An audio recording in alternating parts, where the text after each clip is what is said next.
Assalamualaikum warahmatullahi wabarakatuh. Halo semuanya, ketemu lagi dengan saya Dea Ayu Pastika dengan NIM 5020013. Di video kali ini saya akan menjelaskan tentang model dan prinsip pengembangan kurikulum. Selamat menonton. Baiklah, materi pertama, model pengembangan kurikulum. Model yang digunakan untuk mengembangkan suatu kurikulum, di mana pengembangan kurikulum dibutuhkan untuk memperbaiki atau menyempurnakan kurikulum yang dibuat untuk dikembangkan sendiri baik dari pemerintah pusat, pemerintah daerah, atau sekolah. Model-model pengembangan kurikulum. Untuk melakukan pengembangan kurikulum, ada berbagai model pengembangan kurikulum yang dapat dijadikan acuan atau diterapkan sepenuhnya. Di antaranya yaitu 1. Model administratif atau garis komando merupakan pola pengembangan kurikulum yang paling awal dan mungkin yang paling dikenal. Model pengembangan kurikulum ini berdasarkan pada kerja atasan, bawahan, atau top-down yang dipandang aktif dalam pelaksanaan perubahan kurikulum. Dengan kata lain, model administratif atau garis komando membutuhkan kegiatan penyiapan para pelaksanaan kurikulum melalui berbagai bentuk pelatihan agar dapat melaksanakan kurikulum dengan baik. 2. Model GRAS atau ROTS, yaitu model pengembangan kurikulum ini merupakan lawan atau kebalikan dari model pertama. Inisiatif dan pengembangan kurikulum bukan datang dari atas tetapi dari bawah. Bisa dikatakan model administratif bersifat top-down, atasan atau bawahan, sedangkan model grassroots adalah bottom atau up, dari bawah ke atas. Lebih lanjut, juga bisa diketahui bahwa model pengembangan kurikulum yang pertama digunakan dalam sistem pengelolaan pendidikan. Dalam model pengembangan yang bersifat GRAS atau ROTS, seorang guru dapat mengupayakan pengembangan komponen-komponen kurikulum, dapat keseluruhan, dapat pula sebagian dari keseluruhan komponen kurikulum atau keseluruhan dari seluruh komponen kurikulum. Hal itu didasarkan atas pertimbangan bahwa guru adalah perencanaan, pelaksanaan, dan juga penyempurnaan dari pengajar di kelasnya. Dialah yang paling tahu kebutuhan kelasnya. Oleh karena itu, dialah yang paling kompeten menyusun kurikulum bagi kelasnya. Ketiga, model Beocham, yaitu pengembangan kurikulum dengan menggunakan metode Beocham, memiliki lima bagian pembuatan keputusan, yaitu 5 tahap tersebut adalah 1. Memutuskan arena pengembangan kurikulum, suatu keputusan yang menjabarkan ruang lingkup upaya pengembangan. 2. Menetapkan persolanian, yaitu siapa saja yang ikut terlibat dalam pengembangan kurikulum. Yang ketiga, organisasi dan prosedur pengembangan kurikulum. Yang keempat, implementasi kurikulum, yakni kegiatan untuk menerapkan kurikulum seperti yang sudah diputuskan dalam ruang lingkup pengembangan kurikulum. Dan yang kelima, evaluasi kurikulum. 4. Model arah terbalik tabah, yaitu sesuai dengan namanya, model pengembangan kurikulum ini terbalik dari yang lazim dilaksanakan, yakni dari biasanya dilakukan secara deduktif menjadi induktif dengan urutan, yaitu mengadakan unit-unit eksperimen bersama guru-guru. Yang kedua, menguji unit eksperimen. Yang ketiga, mengadakan revisi dan konsolidasi. Yang keempat, mengembangkan keseluruhan kerangka kurikulum. Dan yang kelima, implementasi dan diseminasi. 5. Model Rogers, yaitu adalah seorang ahli psikologi yang berpandangan bahwa manusia dalam proses perubahan mempunyai kekuatan dan potensi untuk berkembang sendiri. Berdasarkan pandangan tentang manusia, maka Rogers mengemukakan model pengembangan kurikulum yang disebut dengan model relasi interpersonal Rogers.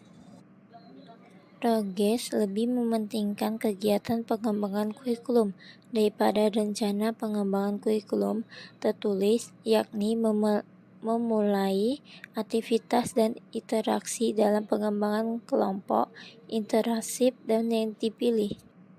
Selanjutnya, model demokrasi pada dasarnya bersifat grassroots, datang dari bawah. Model ini diperkasai oleh sekelompok guru atau sekelompok guru bekerja sama dengan ahli yang bermaksud mengadakan perbaikan kurikulum. Model ini umumnya berskala kecil, hanya mencakup satu atau beberapa sekolah, satu komponen kurikulum, atau mencakup keseluruhan komponen kurikulum. Selanjutnya, yang ketujuh, The Systematic Action dan Research Model, yaitu model kurikulum ini didasarkan pada asumsi bahwa pengembangan kurikulum merupakan perubahan sosial. Hal ini mencakup suatu proses yang melibatkan kepribadian orang tua, siswa, guru, struktur siswa sekolah, pola hubungan pribadi dan kelompok dari sekolah dan masyarakat. Sesuai dengan asumsi tersebut, model ini menekankan pada 3 hal, yaitu hubungan instansi, sekolah, dan organisasi masyarakat, serta wibawa dari pengetahuan profesional. Dan yang terakhir yaitu emerging technical dan model, pengembangan bidang teknologi dan ilmu pengetahuan, serta nilai-nilai efisiensi dan efektivitas dalam bisnis juga mempengaruhi pengembangan model-model kurikulum. Tumbuh kecenderungan baru didasarkan atas hal itu, diantaranya menekankan kepuasan perilaku atau kemampuan berasal dari kegerakan efisiensi bisnis atau suatu model pengembangan kurikulum dengan memanfaatkan komputer.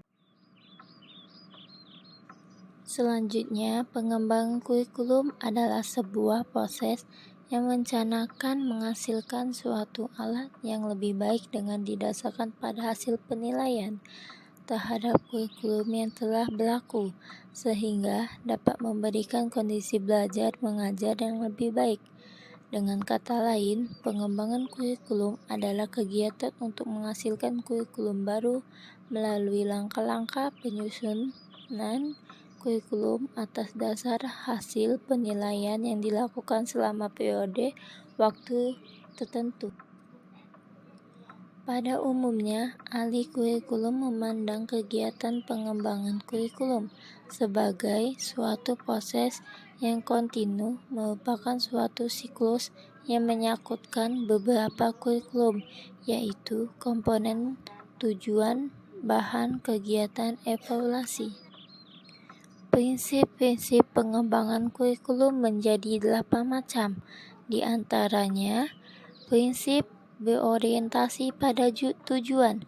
Pengembangan kurikulum diarahkan untuk mencapai tujuan tertentu yang bertitik tolak dari tujuan pendidikan nasional.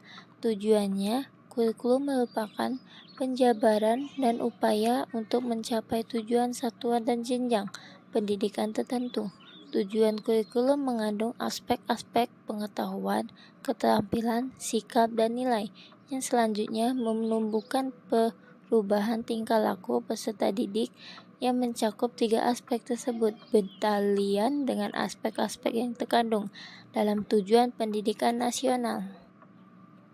Selanjutnya, prinsip relevansi atau kesesuaian, yaitu pengembangan kurikulum yang meliputi tujuan, isi, dan sistem penyampaian harus relevan sesuai dengan kebutuhan dan keadaan masyarakat, tingkat pengembangan dan kebutuhan siswa, serta serasi dengan pengembangan ilmu pengetahuan dan teknologi. Prinsip efisiensi dan efektivitas, yaitu pengembangan kurikulum harus mempertimbangkan segi efisien dan pendayagunaan dana, waktu, tenaga, dan sumber-sumber yang tersedia agar dapat mencapai hasil yang optimal. Selanjutnya, prinsip fleksibilitas, yaitu kurikulum yang lunas sudah disesuaikan, diubah, dilengkapi, atau dikurangi berdasarkan tuntutan dalam keadaan ekosistem dan kemampuan setempat, jadi tidak statis atau kaku. Misalnya, dalam suatu kurikulum disediakan program pendidikan, keterampilan, induksi, dan pertanian. Prinsip kontinuitas, yaitu kurikulum disusun secara kesinambungan, artinya bagian-bagian, aspek-aspek, materi, dan bahan kajian disusun secara berurutan. Jika terlepas, melainkan satu sama lain, memiliki hubungan fungsional yang bermakna sesuai dengan jenjang pendidikan, struktur dalam satuan pendidikan, tingkat pengembangan siswa.